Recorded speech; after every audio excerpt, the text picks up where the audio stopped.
अब जैसे कि G20 के सारे काम खत्म होने को आ गए हैं, तो लोग पूछ रहे हैं इससे मेरा क्या फ़ायदा, इससे मुझे क्या मिल रहा है। उससे मेरा क्या फ़ायदा, मुझे क्या मिल रहा है, मुझे क्या दे रहा है कोई। तो चलिए बात करते हैं इससे हमारा क्या फ़ायदा और इससे हमारे देश को क्या मिल रहा है।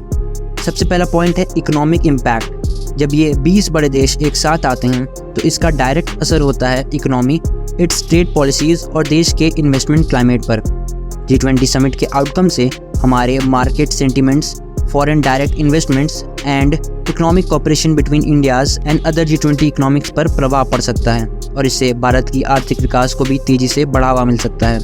दूसरा पॉइंट है इंडिया की इंटरनेशनल स्टैंडिंग और डिप्लोमेटिक एडवांटेजेस। G20 समिट के आयोजन भारत को उसकी डिप्लोमेटिक कैपेबिलिटीज़ को शोकेस करने और ग्लोबल लीडरशिप इस्टेब्लिश करने की अपॉर्चुनिटी दे गया, जिसमें भारत खरा उतरा। इससे भारत को इंटरनेशनल अफेयर्स में मेजर प्लेयर के तौर पर स्ट्रेंथन करने की अपॉर्चुनिटी मिली और ग्लोबल चैलेंजेस को एड्रेस करने की कमिटमेंट को डिमॉन्स्ट्रेट करने का मौका मिला। तीसरा पॉइंट है policy influence.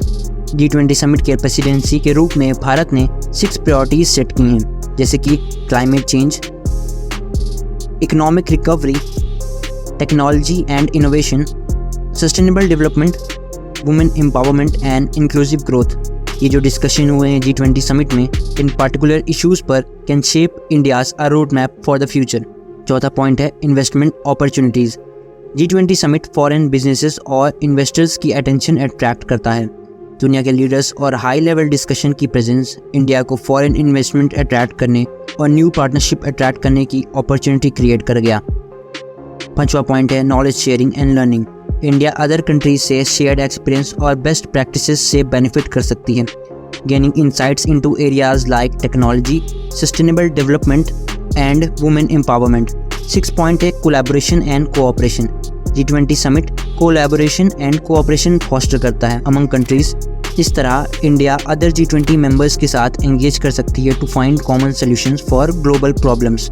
In this way, India can contribute to global initiatives and efforts that promote inclusive growth, sustainable development और climate changes। अब बिना शंका के ये बताना कि G20 समिट से इंडिया को किस तरह का फ़ायदा होगा, ये तो समिट के आउटकम पर निर्भर करता है, जो कुछ टाइम बाद दिखेगा।